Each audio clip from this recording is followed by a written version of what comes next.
ಹಾಗೂ ನಮ್ಮ ಎಲ್ಲ ಮಾಜಿ ಯೋಧರೇ ಹಾಗೂ ವೀರನಾಗಿ ಇವತ್ತು ನಾವು ಈ ವಿಷಯ ಯಾಕೆ ಬಂತು ಅಂದರೆ ನಾವು ಹಲವಾರು ಟ್ಯಾಬ್ಲೆಟ್ ಗುಳಿಗೆ ಎಲ್ಲ ತಗೊಂತ ಬರ್ತಿರ್ತೀವಿ. ನಾವೀಗ ಏನು ಗುಳಿಗೆ ಔಷಧ ಎಲ್ಲವನ್ನು ನಾವು ಸೇವಿಸ್ತಾ ಬರ್ತೀವಿ. ಅದರಲ್ಲಿ ಧ್ಯಾನವೂ ಮುಖ್ಯವಾಗಿದ್ದಿರ್ತದೆ, ಯೋಗ ಮುಖ್ಯ ಇರ್ತದೆ. ಇಂದ ತಪಸ್ವಿಗಳು, ಯೋಗ ತಜ್ಞ ಜ್ಞಾನಗಳು ಅವರು ಹಲವಾರು ಗುಳಿಗೆ ಇದ್ದಿದ್ದಿಲ್ಲ, ಔಷಧ ಇದ್ದಿಲ್ಲ, ಮೆಡಿಸಿನ್ ಇದ್ದಿಲ್ಲ, ಡಾಕ್ಟರ್ ಇದ್ದಿಲ್ಲ, ಯಾವುದೂ ಇದ್ದಿದ್ದಿಲ್ಲ. ಅಂಥ ಸನ್ನಿವೇಶದಲ್ಲಿ ಅವರು ತಪಸ್ವಿಯಿಂದ ನಮ್ಮ ನರನಾಡಿಗಳಿಂದ ಅವರು ಯೋಗ ತಜ್ಞ ಜ್ಞಾನ ಉಸಿರು ತಗೋಬೇಕು, ಹೇಗೆ ಯಾರು ಬಿಡಬೇಕು ಅನ್ನೋದೊಂದು ವಿಶೇಷವಾಗಿ ಹಲವಾರು ಈ ಯೋಗದಲ್ಲಿ ತಜ್ಞರು ಇರುವುದರಿಂದ ನಮ್ಮ ಹಲವಾರು ಕಾಯಿಲೆಗಳು ದೂರ ಆಗ್ತಾ ಇತ್ತು. ಈಗ ಮತ್ತೊಮ್ಮೆ ಅದೇ ಪರಿಸ್ಥಿತಿ ನಮ್ಮ ನಿರ್ಮಾಣ ಆಗಿದೆ. ನಾವು ಗುಳಿಗೆ ತಗೊಂಡಿರ್ತೀವಿ, ಹಲವಾರು ಟ್ಯಾಬ್ಲೆಟ್ ಕೆಮಿಕಲ್ಸ್ ತಗೊಂಡು ನಮ್ಮ ಜೀವನ ಶಕ್ತಿನ ಕಡಿಮೆ ಆಗ್ತಾ ಹೋಗ್ತಿದೆ. ಆದ ಕಾರಣ ಇವತ್ತು ನಮ್ಮ ಬ್ರಹ್ಮಕುಮಾರಿ ನಾಗರತ್ನಮ್ಮ ಬಂದಿದ್ದಾರೆ. ಅವರು ನಮ್ಮೆಲ್ಲರ ಬಗ್ಗೆ ಈ ಯೋಗ ಹಾಗೂ ಜ್ಞಾನ ಹಾಗೂ ಎಲ್ಲ ವಿಷಯ ಬಗ್ಗೆ ಅವರು ನಮಗೆ ವಿಷಯ ತಿಳಿಸಿಕೊಡೋದು ಬಂದಿದ್ದಾರೆ. ಅವರಿಗೆ ನಾವು ಸ್ವಾಗತ ಕೋರುತ್ತಾ ಅವರಿಂದ ನಾವು ಹಿತನುಡಿಗಳನ್ನು ಸಹೋದರರಿಗೆ ವಂದಿಸಿ ಈ ಒಂದು ಕಾರ್ಯಕ್ರಮದಲ್ಲಿ ಪಾಲ್ಗೊಂಡಂತಹ ತಾವೆಲ್ಲ ಸಹೋದರಿಯರು ಮಕ್ಕಳು ಎಲ್ಲರಿಗೂ ವಂದಿಸಿ, ನಾವು ಇಂತಹ ದೇಶದಲ್ಲಿದ್ದೀವಿ. ಅದಕ್ಕೆ ಹೇಳಲಾಗ್ತದೆ, ಚಂದನ ಹೈ ಇಸ್ ದೇಶ ಕಿ ಧರತಿ, ತಪೋಭೂಮಿ ಹರ ಗ್ರಾಮ ಹೈ, ಹರ್ ಬಾಲ ದೇವಿ ಕಿ ಪ್ರತಿಮಾ, ಬಚ್ಚಾ ಬಚ್ಚಾ ರಾಮ ಹೈ ಅಂತ. ಇಂತಹ ಭೂಮಿಯಲ್ಲಿ ನಾವು ಜನ್ಮ ಪಡೆದಿದ್ದೀವಿ ಅಂತಂದರೆ ನಮಗೆ ಆ ಒಂದು ಗರ್ವ, ಆ ಒಂದು ನಶೆ ಇರಬೇಕಾಗಿದೆ. ತಾವಂತೂ ಸೈನಿಕರಾಗಿದ್ದೀರಿ ಅಂದರೆ ತಮಗೆ ಇನ್ನೊಂದು ನಮಸ್ಕಾರವನ್ನು ಹೇಳಬೇಕು ಅಂತ ಬಯಸ್ತೀವಿ. ತಾವು ಇಡೀ ದೇಶವನ್ನೇ ರಕ್ಷಣೆ ಮಾಡಿರುವಂಥವರಿದ್ದೀರಿ. ತಾವಿಂತಹ ಮಹಾನ್ ಆತ್ಮಗಳಿದ್ದೀರಿ ಅಂತಂದರೆ ಅದ್ರ ಜೊತೆಗೆ ನಮ್ಮ ಮನಸ್ಸು ದೇಹವನ್ನು ನಾವು ರಕ್ಷಣೆ ಮಾಡಿಕೊಳ್ಬೇಕಾಗಿದೆ. ದೇಶವನ್ನೇ ರಕ್ಷಣೆ ಮಾಡಿರುವಂಥವರು ತಮ್ಮ ಮನಸ್ಸನ್ನು, ತಮ್ಮ ದೇಹವನ್ನು ರಕ್ಷಣೆ ಮಾಡಿಕೊಂಡಾಗ ಸಂಕಲ್ಪದಿಂದಲೂ ಸಹಿತ ನಾವು ಎಲ್ಲವೂ ಸುರಕ್ಷಿತ ಆಗಿರೋದಕ್ಕೆ ಸಾಧ್ಯ ಇಲ್ಲ.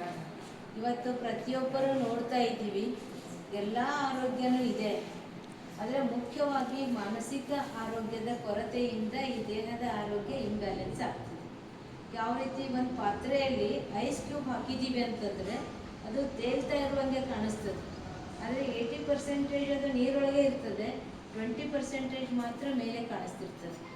ಹಾಗೆಯೇ ನಮ್ಮ ರೋಗಗಳಿಗೂ ಕಾರಣ ಅಂತಂದರೆ ನಮ್ಮ ಮನಸ್ಸಿನ ವಿಚಾರಗಳೇ ನಮ್ಮ ರೋಗಗಳಿಗೆ ಕಾರಣ. ಈಗ ಯಾವುದೇ ವಿಚಾರ ತಗೊಂಡ್ರೆ ಡಾಕ್ಟ್ರ್ ಹತ್ರ ಹೋಗ್ತೀವಿ, ಆಗ ಟೆನ್ಷನ್ ಮಾಡ್ಕೊಳ್ಬೇಡ್ರಿ ಅಂತಲೇ ಫಸ್ಟ್ ಹೇಳ್ತಾರೆ.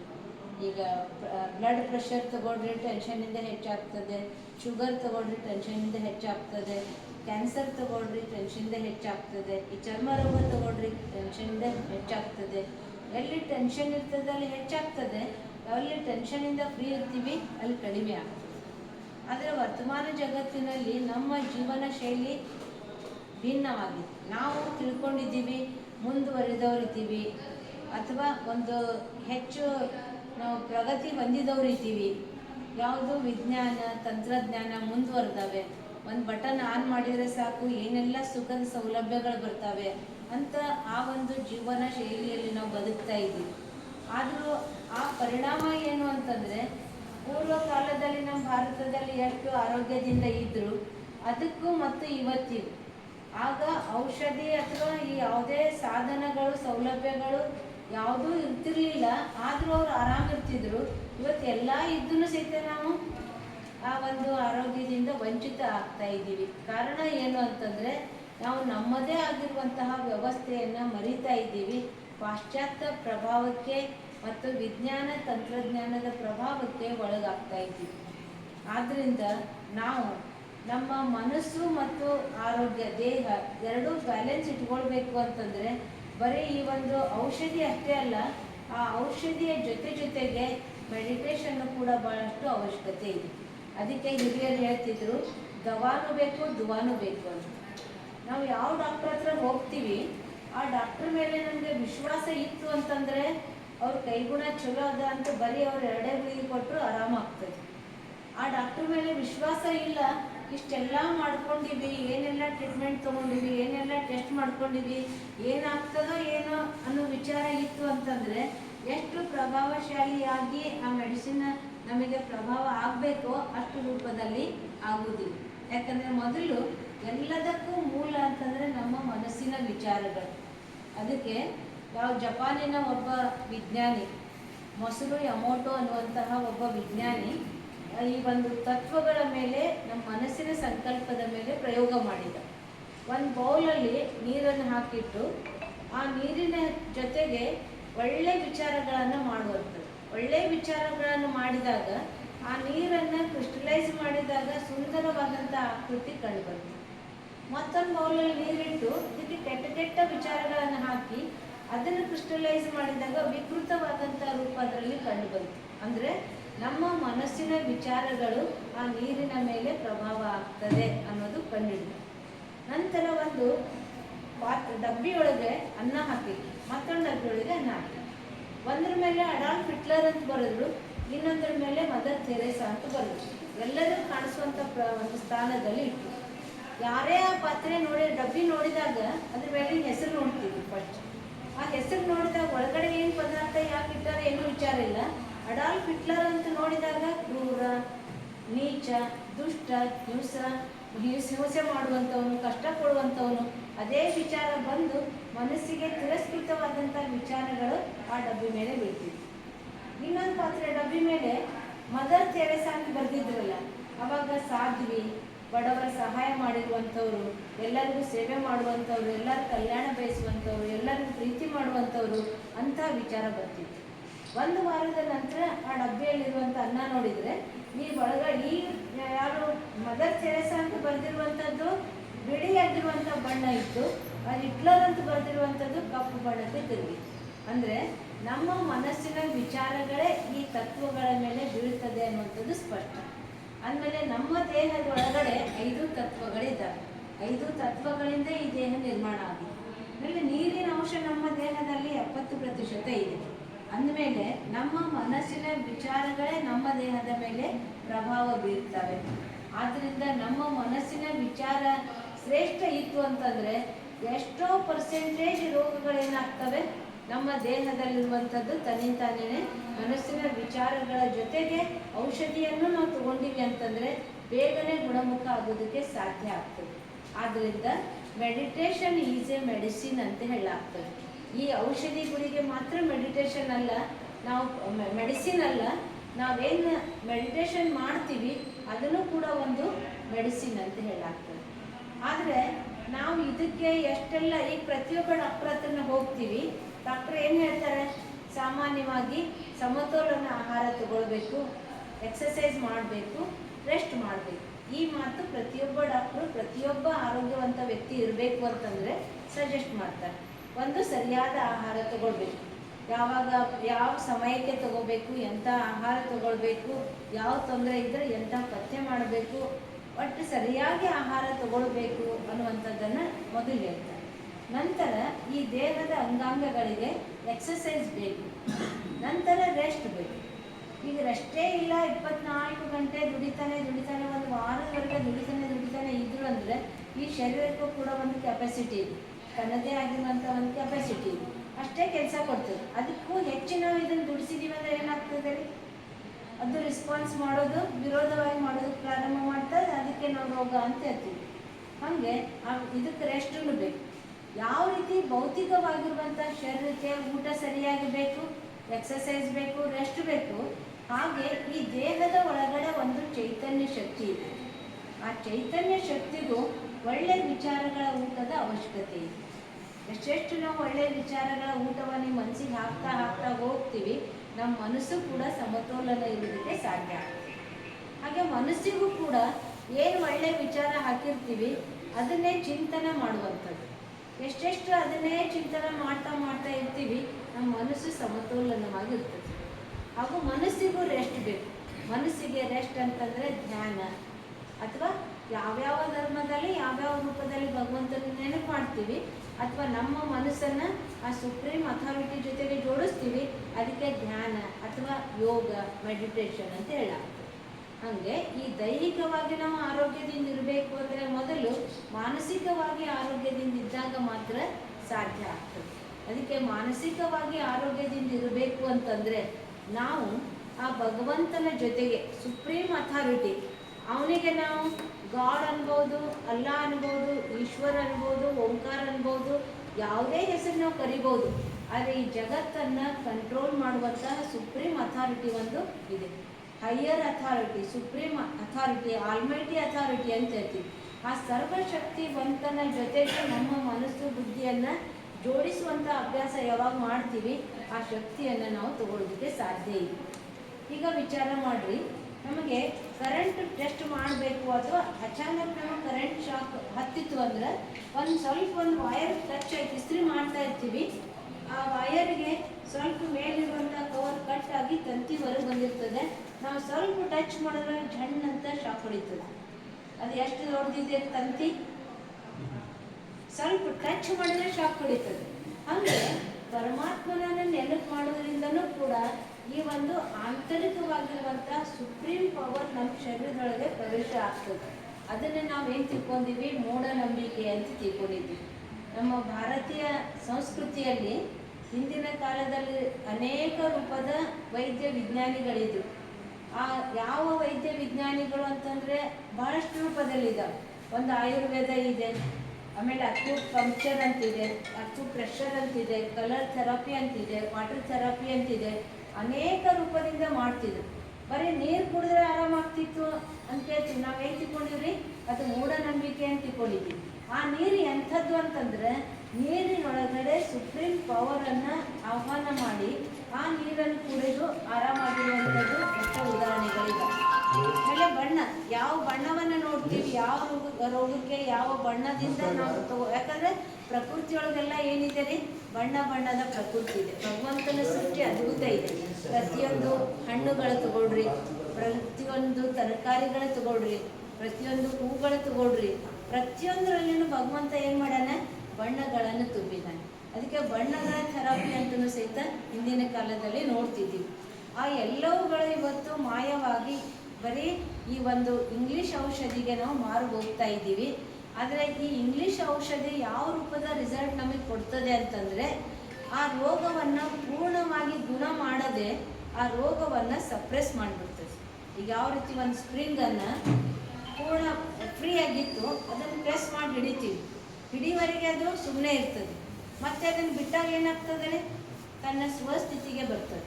ಹಾಗೆ ಈ ರೋಗ ಏನಾಗ್ತದೆ ಅಂತಂದರೆ ತಲೆನೋವು ಬರ್ತಿತ್ತು, ತಕ್ಷಣ ಡಾಕ್ಟ್ರ್ ಹತ್ರ ಹೋಗ್ತೀವಿ. ಮತ್ತು ಡಾಕ್ಟ್ರ್ ಏನು ಗುಳಿಗೆ ಕೊಡ್ತಾರೆ ತಗೊಳ್ತೀವಿ. ಗುಳಿಗೆ ಶಕ್ತಿ ಎಲ್ಲಿ ತನಕ ಇರ್ತದೆ ಅಲ್ಲಿ ತನಕ ಪ್ರೆಸ್ ಆಗಿರ್ತದೆ, ಮತ್ತು ಅದು ತನ್ನ ಅವಸ್ಥೆಗೆ ತಾನು ಬರ್ತದೆ.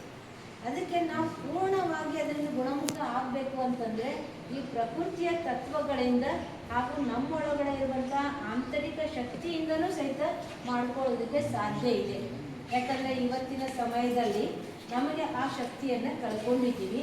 ಆ ಶಕ್ತಿಯನ್ನು ಯಾವಾಗ ನಾವು ಪುನಃ ಪ್ರಾಪ್ತಿ ಮಾಡ್ಕೊಳ್ತೀವಿ ಆಗ ನಮ್ಮ ಸಂಕಲ್ಪದಲ್ಲಿಯೂ ಕೂಡ ಶಕ್ತಿ ಬರುತ್ತೆ.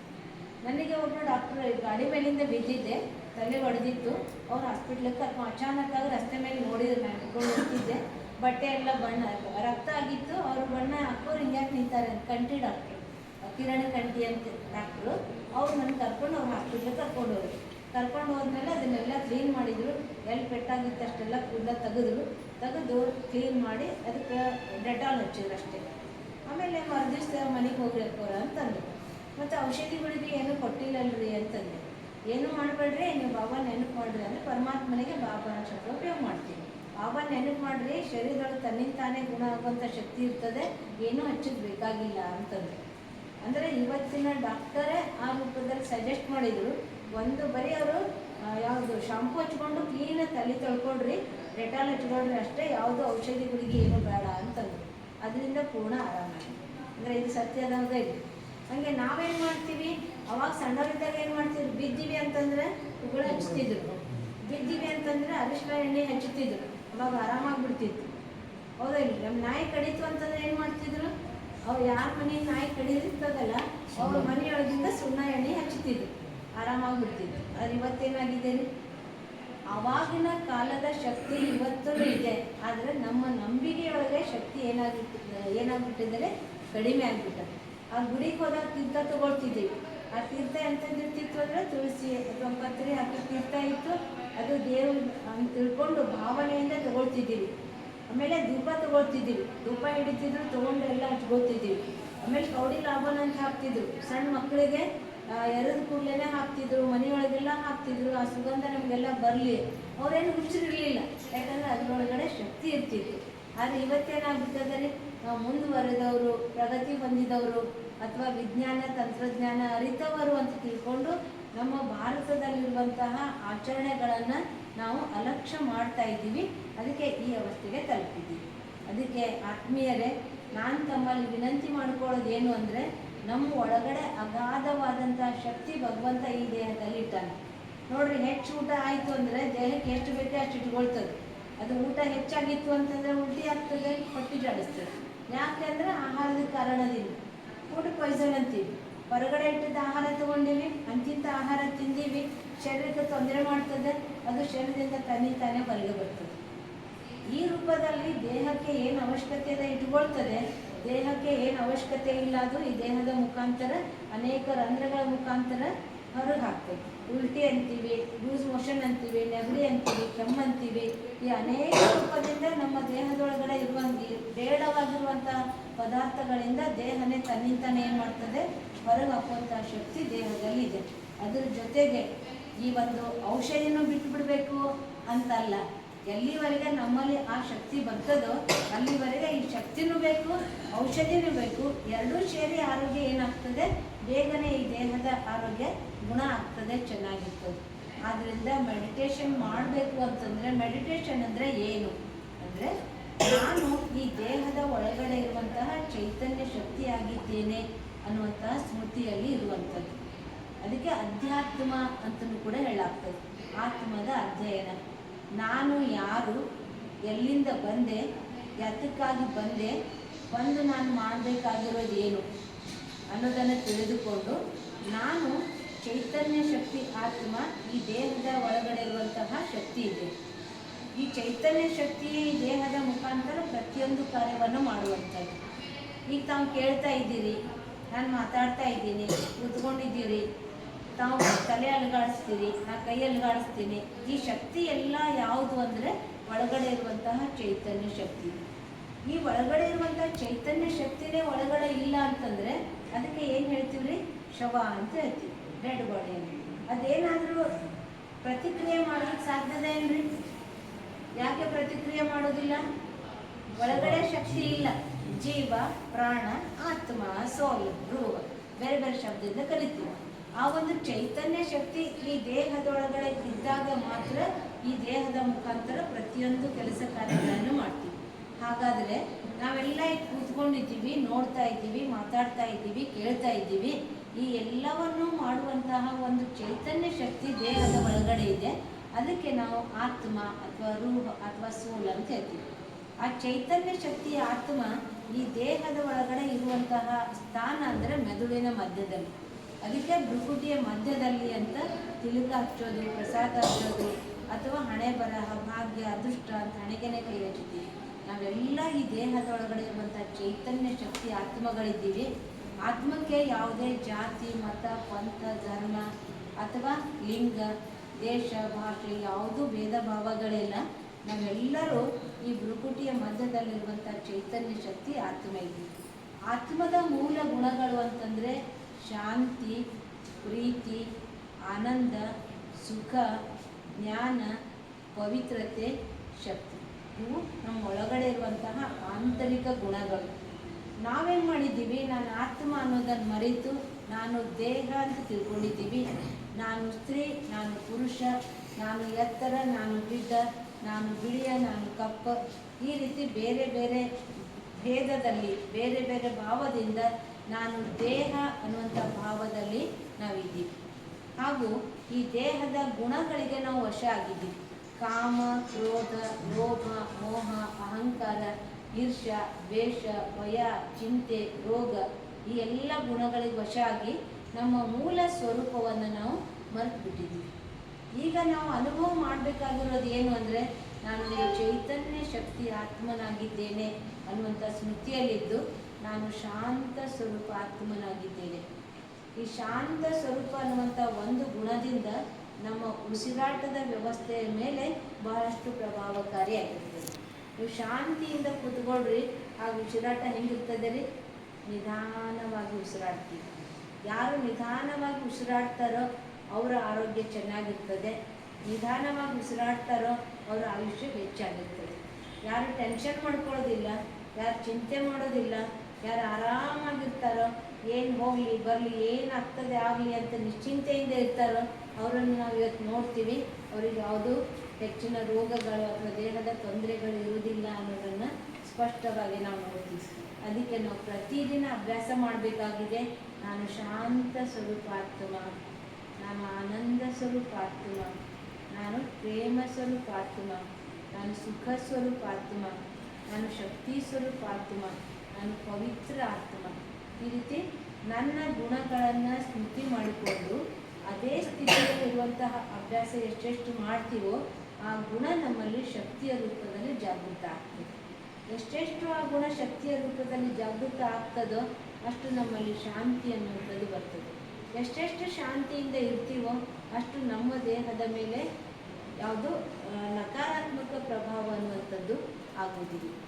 ಈಗ ನೋಡ್ರಿ, ಯಾವುದಾದ್ರೂ ಒಂದು ಸಮಾಚಾರ ನಾವು ಕೇಳಿಬಿಡ್ತೀವಿ ಅಂತಂದರೆ ಅದು ಮೊದಲು ನಮ್ಮ ಮನಸ್ಸಿಗೆ ಹೋಗ್ತದೆ, ಮನಸ್ಸಿನಿಂದ ಶರೀರ ಪ್ರತಿಕ್ರಿಯೆ ಮಾಡ್ತದೆ. ಈಗ ನೋಡ್ರಿ, ಒಂದು ಕಡೆ ಆಕ್ಸಿಡೆಂಟ್ ಆಗಿತ್ತು, ಆ ಪ್ರತ್ಯಕ್ಷ ನೋಡಿರುವಂಥದ್ದು. ಒಬ್ಬರು ಅಜ್ಜಿ ಇದ್ದು, ಅಜ್ಜಿಯವ್ರ ಮಗನ ಗಾಡಿ ಬೇರೆ ಒಂದು ಹುಡುಗ ತೊಗೊಂಡು ಆಕ್ಸಿಡೆಂಟ್ ಆಗಿತ್ತು, ಆ ಹುಡುಗನ ಮೃತ್ಯು ಆಗಿತ್ತು. ಆ ಗಾಡಿ ಆಕ್ಸಿಡೆಂಟ್ ಆಗೋದಂದ ಕೂಡಲೇ ನೋಡಿದವರೆಲ್ಲರೂ ಏನಾದ್ರು ವಿಚಾರ ಮಾಡಿದ್ರು, ಗಾಡಿ ಮಾಲೀಕ ಹುಡುಗ ಯಾರಿದ್ದಲ್ಲ ಅವನೇ ಸತ್ತಾನೆ ಅಂತ ತಿಳ್ಕೊಂಡಿದ್ರು.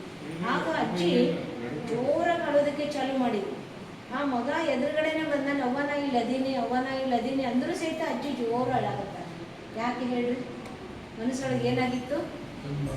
ನನ್ನ ಮಗನೇ, ಅದು ನೋಡಿದ್ರು ಸಹಿತ ಕಂಟ್ರೋಲ್ ಮಾಡ್ಕೊಳ್ಳುವಂಥ ಶಕ್ತಿ ಇಲ್ಲ, ನನ್ನ ಮಗಂದೇ ಪ್ರಾಣ ಮುಗಿದ ಅಂತ ಅಜ್ಜಿಗೆ.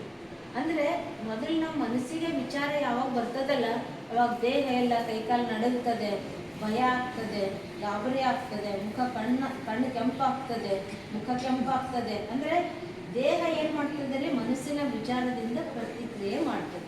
ಅದಕ್ಕೆ ಎಷ್ಟೆಷ್ಟು ನಾನು ಸಕಾರಾತ್ಮಕ ಚಿಂತನೆ ಮಾಡ್ತೀನಿ, ನಾನೊಂದು ಶ್ರೇಷ್ಠ ಆತ್ಮ ಇದ್ದೀನಿ, ನಾನೊಂದು ಮಹಾನ್ ಆತ್ಮ ಇದ್ದೇನೆ, ನಾನೊಂದು ಪವಿತ್ರ ಆತ್ಮ ಇದ್ದೇನೆ, ನಾನೊಂದು ದೇವಾತ್ಮ ಇದ್ದೇನೆ, ನಾನೊಂದು ಪುಣ್ಯಾತ್ಮ ಇದ್ದೇನೆ, ನನ್ನ ಬಗ್ಗೆನೇ ನನಗೆ ಶುಭ ಚಿಂತನೆ ಮತ್ತು ಶ್ರೇಷ್ಠ ಚಿಂತನೆ ಎಷ್ಟೆಷ್ಟು ಮಾಡ್ತಾ ಹೋಗ್ತೀವಿ ಅಷ್ಟು ನಮ್ಮ ದೇಹ ನಮಗೇನು ಮಾಡ್ತದೆ ರೀ? ಪಾಸಿಟಿವ್ ಆಗಿ ರೆಸ್ಪಾನ್ಸ್ ಮಾಡ್ತದೆ. ಅದಕ್ಕೆ ನನ್ನನ್ನು ನಾನು ತಿಳಿದುಕೊಂಡು ಆ ಗುಣಗಳ ಸ್ಮೃತಿಯಲ್ಲಿ ಸ್ಥಿತ ಆಗಿರುವಂಥದ್ದಕ್ಕೆ ಅಧ್ಯಾತ್ಮ. ಅಧ್ಯಾತ್ಮ ಅಂದರೆ ಬೇರೆ ಯಾವುದು ಕಠಿಣ ಇಲ್ಲ. ಬರೀ ಯಾವುದು ಮನೆ ಮಠ ಬಿಟ್ಟು ಹೋಗ್ಬಿಡ್ಬೇಕು, ಊಟ ಬಿಡಬೇಕು, ಬಟ್ಟೆ ಚೇಂಜ್ ಮಾಡಬೇಕು ಅಥವಾ ಸಂಸಾರ ಬಿಡಬೇಕು ಅಂತಲ್ಲ. ನಾನು ಯಾರು? ನಾನೊಂದು ಚೈತನ್ಯ ಶಕ್ತಿ. ನಾನು ಚೈತನ್ಯ ಶಕ್ತಿ. ಆತ್ಮನ ಗುಣ ಯಾವುದು? ಶಾಂತ ಸ್ವರೂಪ, ಆನಂದ ಸ್ವರೂಪ, ಪ್ರೇಮ ಸ್ವರೂಪ, ಶಕ್ತಿ ಸ್ವರೂಪ. ಈ ರೀತಿ ಎಷ್ಟೆಷ್ಟು ಅಭ್ಯಾಸ ಮಾಡ್ತೀವಿ ಅಷ್ಟಷ್ಟು ನಮ್ಮ ಆಂತರಿಕ ಶಕ್ತಿ ಜಾಗೃತ ಆಗ್ತದೆ. ಈಗ ನೋಡಿ, ತಾವು ಕೂತ್ಕೊಂಡಿದ್ದೀರಿ, ಯಾರೋ ಒಬ್ಬರು ಬಂದು ನಿಮಗೆ ಭಾಳ ಮಹಿಮೆ ಮಾಡ್ತಾರೆ. ಎಷ್ಟು ಒಳ್ಳೆಯವರು ಇದ್ದೀರಿ, ಎಷ್ಟು ಉಪಕಾರ ಮಾಡಿದ್ದೀರಿ, ನಿಮ್ಮ ಋಣ ನಾವು ಎಲ್ಲ ತೀರಿಸೋದಕ್ಕಾಗೋದಿಲ್ಲ, ನಿಮ್ಮ ಉಪಕಾರ ನಾವು ಮರೆಯೋದಕ್ಕಾಗೋದಿಲ್ಲ, ನೀವು ನಮ್ಮ ಪಾಲಿಗೆ ದೇವರಿದ್ದಂಗೆ, ನಿಮ್ಮನ್ನ ಎಂದೂ ನಾವು ಮರೆಯೋದಕ್ಕಾಗೋದಿಲ್ಲ, ಇಷ್ಟು ಉಪಕಾರ ಮಾಡಿರಿ ಅಂತ ನಿಮಗೆ ಮಹಿಮಾ ಮಾಡ್ತಾರೆ. ಅವಾಗ ಏನು ಅನ್ನಿಸ್ತದೆ ರೀ? ಏನು ಅನ್ನಿಸ್ತದೆ? ಖುಷಿ ಆಗ್ತದೆ, ಸಮಾಧಾನ ಆಗ್ತದೆ, ತೃಪ್ತಿ ಆಗ್ತದೆ. ನಾವು ಮಾಡಿದ ಕರ್ಮಕ್ಕೆ ಇಷ್ಟು ಒಳ್ಳೆಯದು ಅನುಭವ ಮಾಡ್ತಾರಲ್ಲ, ನನ್ನ ಸಾರ್ಥಕ ಆಯಿತು ಜೀವನ. ಇಷ್ಟೇ ಒಂದು ಸಣ್ಣ ಉಪಕಾರ ಮಾಡಿದ್ದಕ್ಕೆ ಅವ್ರು ಇಷ್ಟೊಬ್ರು ಋಣಿಯಾಗಿದ್ದಾರಲ್ಲ, ನನ್ನ ಜೀವನ ಧನ್ಯ ಆಯಿತು ಅಂತ ಅನುಭವ ಆಗ್ತದೆ. ಮತ್ತೆ ಒಬ್ಬರು ಬರ್ತಾರೆ, ಏನಿದ್ದೀರಿ, ನೀವೇನು ಉಪಯೋಗ ಇಲ್ಲ, ಈ ಭೂಮಿ ಮೇಲೆ ಭಾರ ಇದ್ದೀರಿ, ನೀವು ನಮಗೇನು ಮಾಡಿರಿ, ನಮಗೇನು ಉಪಯೋಗ ಇಲ್ಲ, ನಾವು ಮಾಡೋದೆಲ್ಲ ಕಷ್ಟನೇ ಕೊಟ್ಟಿರಿ, ನಮ್ಮ ಜೀವನನೇ ಪೂರ್ಣ ಹಾಳು ಮಾಡಿರಿ ಅಂತ ಬೈತಾರೆ. ಅವಾಗ ಸ್ಥಿತಿ ಹೆಂಗಾಗ್ತದೆ ರೀ? ಬೇಜಾರಾಗ್ತದೆ. ಎಷ್ಟೆಲ್ಲ ಮಾಡೀವಿ, ಇವರೇ ನಮ್ಮ ಪ್ರಾಣ ಅಂತ ತಿಳ್ಕೊಂಡು ಇಷ್ಟಿರುವಾಗ ಇಷ್ಟು ದೊಡ್ಡವ್ರು ಮಾಡಿ ಏನೆಲ್ಲ ಮಾಡಿದ್ರು ಸಹಿತ ಏನೂ ಉಪಯೋಗ ಇಲ್ಲಲ್ಲ, ಏನಪ್ಪ ನಮ್ಮ ಜೀವನ ಅನ್ನಿಸ್ತದೆ. ಅವ್ರು ಬಂದು ಮಹಿಮಾ ಮಾಡಿದಾಗೂ ತಾವೇ ಇದ್ರಿ, ಇವ್ರು ಬಂದು ನಿಂದನೆ ಮಾಡಿದಾಗೂ ತಾವೇ ಇದ್ದೀರಿ. ನನ್ನ ಸ್ಥಿತಿ ಏನಾಯ್ತು ರೀ? ಅವ್ರ ಮಾತಿನಿಂದ ಖುಷಿ ಆಯಿತು, ಇವ್ರ ಮಾತಿನಿಂದ ನೋವಾಯಿತು. ಯಾಕೆ ಅಂತಂದರೆ ನಮ್ಮ ಮನಸ್ಸು ವೀಕ್ ಆಗಿರೋದ್ರಿಂದ, ಅವ್ರು ಬಂದಾಗ ಅದನ್ನು ಪ್ರಭಾವ ಆಯಿತು, ಇವ್ರು ಬಂದಾಗ ಇವ್ರದ್ದು ಪ್ರಭಾವ ಆಯಿತು. ಈ ರೀತಿ ಇಡೀ ದಿನದಲ್ಲಿ ಎಷ್ಟು ಜನರ ಮಧ್ಯೆ ನಾವು ಇರ್ತೀವಿ ರೀ. ಮನೆಯೊಳಗಿದ್ದೀವಿ, ಅಲ್ಲಿನೂ ಒಂದು ಹಿಂಗೆ ಬಂತು ಹಿಂಗೆ ಬಂತು, ಆಫೀಸಿಗೆ ಬಂದಿದ್ದು ಹಿಂಗೆ ಬಂತು ಹಿಂಗೆ ಬಂತು, ಸಮಾಜದೊಳಗೆ ಹಿಂಗೆ ಬಂತು ಹಿಂಗೆ ಬಂತು. ಇಡೀ ದಿನದಲ್ಲಿ ಎಷ್ಟು ಜನರ ಜೊತೆ ನಾವು ಸಂಪರ್ಕದಲ್ಲಿ ಬರ್ತೀವಿ, ಅಷ್ಟು ವಿಚಾರಗಳ ಪ್ರಭಾವ ನನ್ನ ಮೇಲೆ ಆಗ್ತದೆ. ಅವಾಗ ಏನಾಗ್ತದೆ ರೀ, ನನ್ನ ಮನಸ್ಸಿನ ಸ್ಥಿತಿ ಇಂಬ್ಯಾಲೆನ್ಸ್ ಆಗ್ತದೆ. ಅದಕ್ಕೆ ಟೆನ್ಷನ್ ಮತ್ತು ಸ್ಟ್ರೆಸ್ ಅಂತ ಹೇಳ್ತೀವಿ. ಆ ರೀತಿ ಆಗಿ ಆಗಿ ಆಗಿ ಅದು ದೇಹದ ಮೇಲೆ ಪರಿಣಾಮ ಆಗ್ತದೆ. ದೇಹಕ್ಕೆ ಅದನ್ನು ತಡೆದುಕೊಳ್ಳುವಂಥ ಶಕ್ತಿ ಇಲ್ಲ. ಹಾಗದು ಒಂದಲ್ಲ ಒಂದು ರೋಗದ ರೂಪದಲ್ಲಿ ಹೊರಗಡೆ ನಮಗೆ ಪ್ರತಿಕ್ರಿಯಿಸ್ತದೆ. ಅದಕ್ಕೆ ಈಗ ಒಂದು ಕಂಬ ಸಿಮೆಂಟ್ ಹಾಕಿ ನೆಟ್ಟಿವಿ ಅಂದರೆ ಅದಕ್ಕೆ ಎಷ್ಟು ಜನ ಬಂದು ಉಗಿದ್ರು ಸಹಿತ ಅದು ಗಟ್ಟಿಯಾಗಿರ್ತದೆ, ಯಾಕಂದರೆ ಅದು ಸ್ಟ್ರಾಂಗ್ ಆಗಿದೆ. ಹಾಗೆ ನಮ್ಮ ಮನಸ್ಸನ್ನು ನಾವು ಸ್ಟ್ರಾಂಗ್ ಮಾಡಿಕೊಂಡಾಗ ಅದು ಯಾವುದೇ ವಿಚಾರಗಳ ಪ್ರಭಾವ ನಮ್ಮ ಮೇಲೆ ಆಗೋದಿಲ್ಲ. ಈಗ ನನ್ನ ಹತ್ರ ಬಲ ಇತ್ತು ಅಂತಂದರೆ ಏನು ಮಾಡ್ತೀನಿ ರೀ, ಆಗ ಮಹಿಮಾ ಮಾಡಿದ್ರಲ್ಲ ಅವಾಗ ಧನ್ಯವಾದ. ಮತ್ತು ಬಂದು ಒದರಾಡ್ತಾರಲ್ಲ, ನನಗೆ ಬೈತಾರಲ್ಲ, ಅವ್ರಿಗೆ ಏನಂತ ಹೇಳ್ತೀನಿ, ನೀವೇನೋ ತಪ್ಪು ತಿಳ್ಕೊಂಡಿದ್ದೀರಿ, ನಾನೇನು ಮಾಡಬೇಕು ಅದನ್ನು ಒಳ್ಳೆಯದೇ ಮಾಡಿದ್ದೀನಿ, ನೀವೇನು ತಿಳ್ಕೊಂಡಿರಿ ಅದು ನಿಮಗೆ ಬಿಟ್ಟಿದ್ದು. ಅದನ್ನು ನಾನು ನೆಗೆಟಿವ್ ರೂಪದಲ್ಲಿ ನನ್ನ ಮೇಲೆ ಪ್ರಭಾವ ಮಾಡ್ಕೊಳ್ಳೋದಿಲ್ಲ, ಇದನ್ನು ಪಾಸಿಟಿವ್ ರೂಪದಲ್ಲಿ ಯಾವಾಗಲೂ ನಾನು ಇರೋದು ಪಾಸಿಟಿವ್ ರೂಪದಲ್ಲಿಯೇ ಇರ್ತೀನಿ. ಆಗ ಎಷ್ಟೇ ವಿಚಾರಗಳು ಬಂದರೂ ಅದರ ಪ್ರಭಾವ ನನಗೆ ಆಗೋದಿಲ್ಲ. ಅದಕ್ಕಾಗಿ ಇದು ಮೆಡಿಟೇಷನ್ ಬೇಕು. ಮೆಡಿಟೇಷನ್ ಯಾಕೆ ಬೇಕು ಅಂದರೆ, ನನ್ನ ಮಾನಸಿಕವಾಗಿ ಸ್ಟ್ರಾಂಗ್ ಇದ್ದೆ ಅಂತಂದರೆ ಯಾವುದೇ ಪ್ರಭಾವಗಳು ನನ್ನ ಮೇಲೆ ಆಗೋದಿಲ್ಲ. ಅದಕ್ಕೆ ಮಾನಸಿಕವಾಗಿ ಸ್ಟ್ರಾಂಗ್ ಆಗಬೇಕು ಅಂತಂದರೆ ಮೆಡಿಟೇಷನ್ ಬೇಕು. ಈಗ ಒಬ್ಬ ವ್ಯಕ್ತಿ ಇದ್ದಾನೆ, ಒಂದು ಗ್ಲಾಸ್ ನೀರು ಕೊಡಪ್ಪ ಅಂದರೆ ಓಡೋಗಿ ತಂದು ಕೊಡ್ತಾನೆ. ಮತ್ತೇನು ಬೇಕು ಹೇಳಿರಿ, ತಂದು ಕೊಡ್ತೀನಿ, ಯಾಕೆ ಹಿಂದೆ ಮುಂದೆ ನೋಡ್ತೀರಿ, ಮತ್ತೇನು ಬೇಕು ಹೇಳಿರಿ ಅಂತ. ಇನ್ನೊಬ್ಬ ವ್ಯಕ್ತಿ ಇದ್ದಾನೆ, ಅವ್ನು ಭಾಳ ವೀಕ್ ಇದ್ದಾನೆ, ಹೇಳೋದಕ್ಕೆ ಕೂಡೋದಕ್ಕೆ ಕಷ್ಟ ಆಗ್ತದೆ. ಅವನಿಗೆ ಒಂದು ಗ್ಲಾಸ್ ನೀರು ತಂದು ಕೊಡಪ್ಪ ಅಂತ ಕೇಳ್ತೀವಿ. ಆಗ ಅವನಿಗೆ ಏನು ಅನಿಸ್ತದೆ ರೀ, ಎಷ್ಟು ಕಷ್ಟ ಕೊಡ್ತಾರಪ್ಪ ಇವರು, ನಾ ಇವ್ರಿಗಿಂತ ಸತ್ತಿದ್ರೆ ಚಲೋ ಇತ್ತಲ್ಲ, ನಾ ಇವ್ರ ಮುಂದೆ ಯಾತಕರೆ ಬಂದೀನಿ, ಯಾತಕರೆ ಕುಂತೀನಿ ಅಂತ ಬೇಜಾರಾಗ್ತದೆ. ಯಾಕೆ, ಇಬ್ಬರಿಗೂ ಕ್ರಿಯೆ ಒಂದೇ. ಇವರು ಅದನ್ನು ಈಸಿಯಾಗಿ ತಗೊಂಡ್ರು, ಇವ್ರಿಗೆ ಅದು ಭಾಳ ಕಷ್ಟ ಆಯಿತು, ಸಹನೆ ಮಾಡ್ಕೊಳ್ಳಾರ್ದಷ್ಟು ಕಷ್ಟ ಆಯಿತು. ಯಾಕೆ ಅಂದರೆ ಇವರು ವೀಕ್ ಇದ್ದಾರೆ, ಇವರು ಸ್ಟ್ರಾಂಗ್ ಇದ್ದಾರೆ. ಹಾಗೆ ಇಡೀ ಜಗತ್ತಿನಲ್ಲಿ ನಾವೆಲ್ಲರೂ ಇದ್ದೀವಿ. ನಮ್ಮ ಎದುರುಗಡೆ ಅನೇಕ ರೂಪದ ಪರಿಸ್ಥಿತಿಗಳು ಬರ್ತವೆ. ಅಂಥ ಜಗತ್ತಿನಲ್ಲಿಯೇ ನಾವು ಬದುಕಬೇಕಾಗಿದೆ. ಈ ಜಗತ್ತನ್ನು ಬಿಟ್ಟು ನಾವೆಲ್ಲೋ ಹೋಗ್ತೀವಿ ಅಂತಂದರೆ ಸಾಧ್ಯ ಇಲ್ಲ. ನಮ್ಮ ಮನಸ್ಸಿನ ವಿಚಾರಗಳ ವಿಧಿಯನ್ನು ಚೇಂಜ್ ಮಾಡ್ಕೊಳ್ಬೇಕಾಗಿದೆ. ಅದಕ್ಕಾಗಿ ಮಾನಸಿಕ ಬಲ ಅವಶ್ಯಕತೆ ಇದೆ. ಅದಕ್ಕೆ ಸಕಾರಾತ್ಮಕ ಚಿಂತನೆಯನ್ನು ನಾವು ಮಾಡಬೇಕಾಗಿದೆ.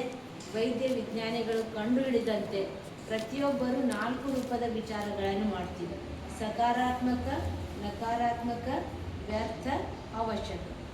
Positive, negative, waste, necessary. 4 ರೂಪದ ವಿಚಾರಗಳಲ್ಲಿ ಅವಶ್ಯಕ ವಿಚಾರಗಳಂತೂ ನಾವು ಮಾಡಲೇಬೇಕು.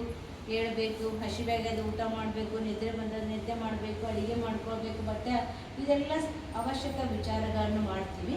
ಆದರೆ ನೆಗೆಟಿವ್, ಪಾಸಿಟಿವ್, ವೇಸ್ಟ್ 3 ರೂಪದ ವಿಚಾರಗಳಲ್ಲಿ ಪಾಸಿಟಿವ್ ವಿಚಾರಗಳನ್ನು ಮಾಡುವಂಥ ವಿಧಿಯನ್ನು ನಾವು ಕಂಡುಕೊಳ್ಬೇಕು. ಆ ಪಾಸಿಟಿವ್ ವಿಚಾರ ಮಾಡುವಂಥ ವಿಧಿಗೆ ನಾವು ಮೆಡಿಟೇಷನ್ ಅಂತ ಕರೆಯಲಾಗ್ತದೆ.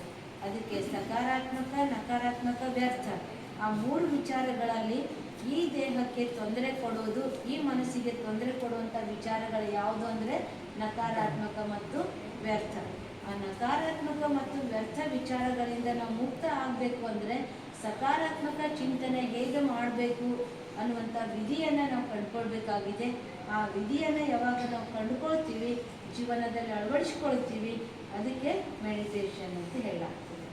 ಆದ್ದರಿಂದ ಈ ಒಂದು ಮೆಡಿಟೇಷನನ್ನು ಯಾವ ರೀತಿ ಅಭ್ಯಾಸ ಮಾಡಬೇಕು ಅನ್ನೋದನ್ನು ತಿಳ್ಕೊಳ್ಬೇಕು ಅಂತಂದರೆ, ತಮಗೆ ಸಮಯ ಕೊಟ್ರಿ ಅಂತಂದರೆ, ಈಗ ಹಾಸ್ಪಿಟಲ್ಗೆ ಬರಬೇಕು ಅಂದರೆ ಬೇರೆ ಯಾವುದಕ್ಕೆ ನಾವು ಸಮಯ ಕೊಡಬೇಕು ಅಂದರೆ ಟೈಮ್ ಇಲ್ಲ ಅಂತೀವಿ.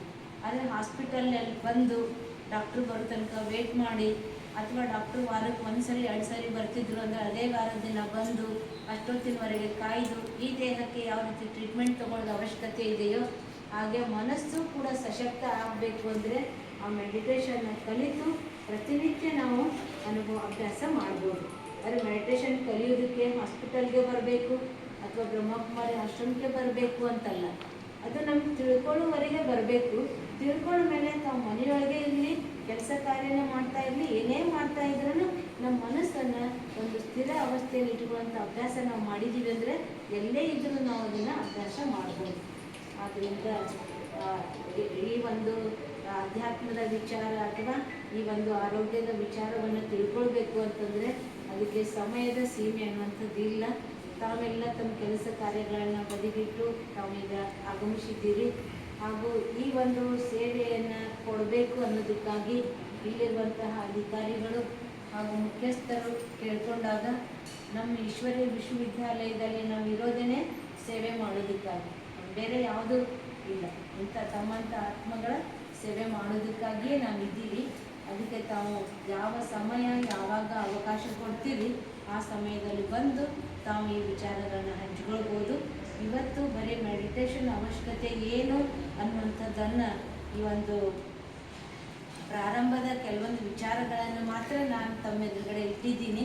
ಆ ಮೆಡಿಟೇಷನ್ ಅಭ್ಯಾಸ ಹೇಗೆ ಮಾಡಬೇಕು ಅನ್ನೋದನ್ನು ಮುಂದಿನ ದಿನಗಳಲ್ಲಿ ತಮ್ಮ ಎದುರುಗಡೆ ಹಂಚಿಕೊಳ್ತೀನಿ. ಈ ಒಂದು ಅವಕಾಶ ಕೊಟ್ಟಿರುವುದಕ್ಕೆ, ತಾವೆಲ್ಲರೂ ಈ ಕೆಲವೊಂದು ವಿಚಾರಗಳನ್ನು ಕೇಳಿಕೊಂಡು ತಿಳ್ಕೊಂಡಿರೋದಕ್ಕೆ ತಮ್ಮೆಲ್ಲರಿಗೂ ಅನಂತ ಧನ್ಯವಾದಗಳು. ಫ್ರಂಟ್ ಹಾಕ್ಸ್ಕೊಳಕ್ಕೆ ಹೋಗಿದ್ದೆ. ಅಲ್ಲಿ ಸ್ಟೇಷನ್ ಕಮಾಂಡ್ ಹಾಸ್ಪಿಟಲ್ ಬ್ಯಾಂಗ್ಳೂರಿಗೆ ಹೋದಾಗ ಒಬ್ಬ ಡಾಕ್ಟರ್ ಹೇಳ್ತಿದ್ದರು, ಥಿಂಕ್ ಪಾಸಿಟಿವ್, ಡೂ ಪಾಸಿಟಿವ್. ಯಾವಾಗಲೂ ಕೆಟ್ಟ ವಿಚಾರ ಇದ್ದರೆ ಕೆಟ್ಟ ಹಾಕೋತನ ಹೋಗ್ತಿರ್ತಾರೆ. ನೀವು ಒಳ್ಳೆ ವಿಚಾರ ಇದ್ರಪ್ಪ ಅಂದ್ರೆ ಎಲ್ಲರೂ ಒಳ್ಳೇದು ಹಾಕೋತನ ಹೋಗ್ತದೆ. ಇದು ಸಿಂಪಲ್ ಫಿಲಾಸಫಿ ಥಿಯರಿ. ಅದಕ್ಕೆ ನಾವು ಯಾರ ಬಗ್ಗೆ ಆಗಲಿ ಕೆಟ್ಟ ವಿಚಾರ ಮಾಡೋದಾಗಲಿ ಕೆಟ್ಟ ಬಯಸೋದಾಗಲಿ ಮಾಡಬಾರ್ದು. ಆನಂತರ ಈಗ ಹೇಳಿದರು ಶಾಂತತೆ ಇರಬೇಕು. ಆನಂತರ ನಾವು ವಿಚಾರಗಳು ಏನಾಗ್ತಾವಲ್ಲ ಒಂದು ಹಂತದಲ್ಲಿ ಯಾವಾಗಲೂ ಒಳ್ಳೆಯದಂತ ತಿಳ್ಕೊಂಡು ಮಾಡಿದ್ರಪ್ಪ ಅಂದರೆ ಯಾವುದೂ ಎಲ್ಲ ಸರಿಯಾಗಿ ಹೋಗ್ತದೆ. ಇಲ್ಲದೆ ಹೋದ್ರಪ್ಪ ಅಂತಂದ್ರೆ ಕೆಟ್ಟ ವಿಚಾರಗಳನ್ನ ಬರ್ತಾವೆ, ಕೆಟ್ಟ ಅಭಿಪ್ರಾಯ ಬರ್ತಾವೆ. ಇದೆಲ್ಲ ಏನು ನಾವು ನೋಡುವಂಥ ದೃಷ್ಟಿ ಮ್ಯಾಗ ಹೋಗ್ತದೆ. ನೀವು ಯಾವ ದೃಷ್ಟಿಯಿಂದ ನೀವು ನೋಡ್ತೀರಿ ಆ ದೃಷ್ಟಿ ನಿಮ್ಗೆ ಸಿಗ್ತದೆ. ಈಗ ಅದು ಹೇಳ್ತಲ್ಲ, ಜಾಂಡಿಸ್ ಆಯಿ ಲುಕ್ಸ್ ಎವ್ರಿಥಿಂಗ್ ಎಲ್ಲೋ ಅಂತಂದಂಗೆ, ಈಗ ನೀವು ಎಲ್ಲ ಅವ್ರ ಬಗ್ಗೆ ಕೆಟ್ಟ ವಿಚಾರ ಮಾಡಿದ್ರಪ್ಪ ಅಂತಂದ್ರೆ ಅವ್ರಿಗೆ ಕೆಟ್ಟನ ಇದು ಆಗ್ತದೆ ಹೊರತಾಗಿ ನೀವು ಒಳ್ಳೆ ವಿಚಾರ ಇದು ಆಗೋದಿಲ್ಲ. ಕೆಲವರು ಹೇಳ್ತಿದ್ರು, APJ ಕಲಾಂ ಅವರು ಏನು ಅಂತಂತಂದ್ರೆ ಲೋ ಥಿಂಕಿಂಗ್, ಹೈ ಥಿಂಕಿಂಗ್ ಈಗ ಯಾವಾಗಲೂ ಇರಬೇಕು, ಲೋ ಥಿಂಕಿಂಗ್ ಇರಬಾರ್ದು. ಯಾವಾಗಲೂ ಒಳ್ಳೆಯ ವಿಚಾರನ ಮಾಡ್ತಿರ್ಬೇಕು ಹೊರತಾಗಿ ಅದನ್ನು ಕೆಟ್ಟ ವಿಚಾರ ಮಾಡಬಾರ್ದು ಅಂತ ಹೇಳ್ತಿದ್ರು. ಥಿಂಕ್ ಹೈ, ಡೂ ಪಾಸಿಟಿವ್ ಅಂತ ಹೇಳ್ತಿದ್ರು ಅವರು. ಆನಂತರ ಇನ್ನೂ ಕೆಲವರು ಏನಪ್ಪ ಅಂತಂದ್ರೆ ಈ ಶಾಂತಿ ಬಗ್ಗೆ ಯಾರ ಬೇದ್ರಪ್ಪ ಅಂತಂದ್ರೆ ನಮ್ಗೆ ನೀವು ಇದರೊಳಗೆ ರೆಸ್ಪಾನ್ಸ್ ಮಾಡಿದ್ರೆ ನಮ್ಗೆ ರಕ್ಷಣೆ ಹೆಚ್ಚಾಗ್ತೈತೆ ಹೊರತಾಗಿ ಯಾವುದೂ ಜಯ ಸಿಗೋದಿಲ್ಲ. ಅದಕ್ಕೆ ಯಾವುದಾಗಲಿ ಸಿಟ್ಟು ಬರೋದಾಗಲಿ ಅಥವಾ ಅವ್ರ ಮ್ಯಾಗ ದ್ವೇಷ ಮಾಡೋದಾಗಲಿ ಮಾಡಬಾರ್ದು ಅಂತ ನನ್ನ ಅನುಭವ. ಈಗ ನನಗೆ 82 ವಯಸ್ಸು. ನನ್ನ ಅನುಭವ ಏನಪ್ಪ ಅಂತಂದ್ರೆ ಯಾರುಗಳು ಜಗಳ ಮಾಡೋಕ್ಕೆ ಹೋಗಬಾರ್ದು. ಶಾಂತಿ ಇದ್ದಷ್ಟು ಒಂದು ವೇಳೆ ಎರಡು ಬೈದರು ದೇವ್ರಿಗೆ ಸಹಿತ ಬಿಡೋದಿಲ್ಲ. ದಿವಸ ಪ್ರಾರ್ಥನೆ ಮಾಡ್ತಾರೆ, ಎಲ್ಲ ಮಾಡ್ತಾರೆ, ನೀವು ದಿವಸ ಬೇಡ್ಕೊತೀರಿ ನನ್ನ ಚಲೋದಾಗಲಿ ಅಂತ. ಒಮ್ಮೊಮ್ಮೆ ಏನೋ ಅಚಾನಕ್ ಏನಾರು ಆದ್ರಪ್ಪ ಅಂತಂದ್ರೆ ನೀವು ದೇವ್ರಿಗೆ ಹೇಗೆ ಸಲ ಮಾಡಿಬಿಡ್ತೀರಿ. ಹಂಗೆ ಮಾಡೋದ್ರಿಂದ ಈ ಕ್ರಿಶ್ಚಿಯನ್ನವ್ರು ಹೇಳ್ತಾರಲ್ಲ, ಏನೋ ನೀವು ತಪ್ಪು ಮಾಡಿದ್ರು pray God to forgive me. ಈಗ ಚರ್ಚ್ಗೆ ಹೋಗಿ ಏನಪ್ಪ ಹೇಳ್ತಾರೆ ಅಂತಂದ್ರೆ ಗಾಡ್ ಈಸ್ ಗ್ರೇಟ್, ಏನೋ ನೀವು ತಪ್ಪು ಮಾಡಿದ್ರು ಕ್ಷಮೆ ಬೆಳೆದು ಕ್ಷಮೆ ಮಾಡ್ತಾನ ಅನ್ನೋದೊಂದು ಅಭಿಪ್ರಾಯ. ಅದಕ್ಕೆ ಏನೋ ಇದು ಮಾಡಿದ್ರು ಸಹಿತ ನಾವು ಒಳ್ಳೆಯವರಾಗೇ ಇರಬೇಕು. ಯಾರು ನಮ್ಮ ಬಗ್ಗೆ ಕೆಟ್ಟ ವಿಚಾರ ಮಾಡಿದ್ರು ಸಹಿತ ನಾವು ಅದ್ರದ್ದು ಅದೇ ಇದರೊಳಗೆ ಇದು ಮಾಡಬಾರ್ದು. ಆದರೆ ಕೆಲವರು ಈಗ ಮಾನ್ಯ ಒಂದು ಕೆಲವು ಇನ್ಸಿಡೆಂಟು ಏನು ಅಂತಂದ್ರೆ, ಈಗ ಎಷ್ಟು ವಿದ್ಯಾವಂತರಿದ್ದರೂ ಸಹಿತ ಅವರಿಗೆ ದುಷ್ಟ ಪ್ರಭಾವ ಬೆಳೆದು ನಮ್ಗೆ ಅದು ಕಾಯಬಾಂಡು ನೀವು ನೋಡಿರ್ಬೋದು, ಕೇಳಿರ್ಬೋದು. ಏನಪ್ಪ ಅಂತಂದ್ರೆ ಇವರು ಕೆಟ್ಟ ವಿಚಾರ ಈಗ ಅಂತಿಂದವ್ರಿಗೆ ನಾವು ಅವ್ರಿಗೆ ಟ್ರೈನಿಂಗ್ ಕೊಟ್ಟು ಕೇಸಿ ಅಲ್ಲಿ ಬಿಟ್ರಪ್ಪ ಅಂದ್ರೆ ಪ್ರಾಬ್ಲಮ್ ಆಕೈತೆ ಅಂತ ಹೇಳ್ಕೇಸಿ ವೈಟ್ ಕಾಲರ್ ಅಫೆಂಡರ್ಸ್ ಅಂತಲ್ಲ. ಇವು ಎಲ್ಲರೂ ಡಾಕ್ಟರ್ದು ಏನು ಅಭಿಪ್ರಾಯ ಚಲೋ ಇರ್ತಾರೆ ಅಂಥೇಳಿ ಅಂಥವ್ರಿಗೆ ಅವ್ರಿಗೆ ಟ್ರೈನಿಂಗ್ ಕೊಟ್ಟು ಕೆಟ್ಟ ವಿಚಾರ ಅವ್ರಿಗೆ ತಲೆ ತುಂಬಿ ಕಾರ್ ಬ್ಲಾಸ್ಟ್ ಮಾಡೋಕ್ಕೆ ಬಿಟ್ಬಿಟ್ರು. ಹಂಗೆ ಯಾವಾಗಲೂ ದುಷ್ಟ. ಈಗ ಇವರು ಹೇಳಿದ್ರು ಯಾವುದದು ಅಮೇರಿಕನ್ ಅಧ್ಯಕ್ಷರ ಜೊತೆನಾಗ ಬಿನ್ ಲಾಡೆನ್ ಈಗ ಹಂಗೆ ಹಿಂಗೆ ಇದು ಮಾಡಿದ್ರೆ ಬ್ಯಾಡ ಅಂತ ಹೇಳಿ ಆ ಏರ್ಕ್ರಾಫ್ಟ್ ಒಳಗೆ ಯಾವಾಗಲೂ ಹೆಚ್ಚು ಅದನ್ನು ಟ್ಯಾಂಕ್ ಫಿಲ್ಅಪ್ ಮಾಡಿಕೇಸಿ ಅದಕ್ಕೆ ನಾವು ಡ್ಯಾನ್ಸ್ ಮಾಡಿಬಿಟ್ರು. ಈಗ ಅವರಿಗೆ ಫೇಸ್ ಮಾಡುವಂಥ ಕೆಪಾಸಿಟಿ ನನ್ನ ಹತ್ರ ಇರೋದಿಲ್ಲ. ದುಷ್ಟ ಪ್ರಭಾವದಿಂದ ಎಷ್ಟು ಸಾಧ್ಯತೆ ನಾಶ ಮಾಡೋಕ್ಕೆ ಮಾಡಿದ್ರು. ಹಂಗೆ ಯಾವಾಗಲೂ ಪರ್ವರ್ಟೆಡ್ ಇಂಟೆಲಿಜೆನ್ಸ್ ಅಂತಾರೆ ಇದಕ್ಕೆ. ಚಲೋ ಬುದ್ಧಿ ಇಂಟೆಲಿಜೆಂಟ್ ಇದ್ದವರಿಗೆ ಅದು ಕೆಟ್ಟ ದುರುಪಯೋಗ ಮಾಡುವಂಥದ್ದನ್ನು ಅವ್ರಿಗೆ ಟ್ರೈನಿಂಗ್ ಕೊಡೋದು. ಹೀಗಾಗಿ ಒಂದೇನಪ್ಪ ಪ್ರಿನ್ಸಿಪಲ್ ಏನಂತಂದ್ರೆ ಅವರಿಗೆ ಒಳ್ಳೆಯ ವಿಚಾರಗಳ ಕೊಡಬೇಕು ಹೊರತಾಗಿ ಈಗ ಅಗದಿ ಬುದ್ಧಿವಂತರು ಇರ್ತಿರ್ತಾರೆ, ಆದರೆ ಕೆಟ್ಟ ರೀತಿಯಿಂದ ಅದನ್ನು ಉಪಯೋಗ ಮಾಡಬಾರ್ದು. ಒಳ್ಳೆಯ ರೀತಿಗೆ ಇಂದನೇ ಅದಕ್ಕೆ ಏನು ಹೇಳಿದ್ರೆ ಥಿಂಕ್ ಪಾಸಿಟಿವ್, ಡೂ ಪಾಸಿಟಿವ್. ಒಳ್ಳೆಯ ವಿಚಾರಗಳು ಬುದ್ಧಿವಂತರು ಸಾಕಷ್ಟು ಬುದ್ಧಿವಂತರು ಇರ್ತಾರೆ, ಆದರೆ ಅದನ್ನು ದುರುಪಯೋಗ ಮಾಡ್ತಾರೆ, ಇಂಟೆಲಿಜೆನ್ಸಿ ದುರುಪಯೋಗ ಮಾಡ್ತಾರೆ. ಹಾಗೆ ಮಾಡಬಾರ್ದು ಅಂತ ಈ ಕೆಲವು ನನ್ನ ಉದ್ದೇಶಗಳಿಗೆ ಅದು ಎಷ್ಟು ನಿಮಗೆ ಲೈಕ್ ಆಗ್ತದೆ ಗೊತ್ತಿಲ್ಲ. ಬಟ್ ಯಾವಾಗಲೂ ಒಳ್ಳೆಯ ವಿಚಾರ, ಶಾಂತಿ ಸ್ವರೂಪ ಇರಬೇಕು, ವಿಚಾರಗಳು ಒಳ್ಳೆಯದಿರಬೇಕು, ಒಳ್ಳೆಯದನ್ನು ನಾವು ಬಯಸಬೇಕು. ಹಂಗೆ ಮಾಡಿದ್ರಪ್ಪ ನಮ್ಮ ಜೀವನವೂ ಸಾರ್ಥಕ. ನೀವು ಯಾರಿಗೆ ಸೇವೆ ಮಾಡ್ತೀರಿ ಅವರಿಗೆ ಸಾರ್ಥಕ ಆಗ್ತದೆ.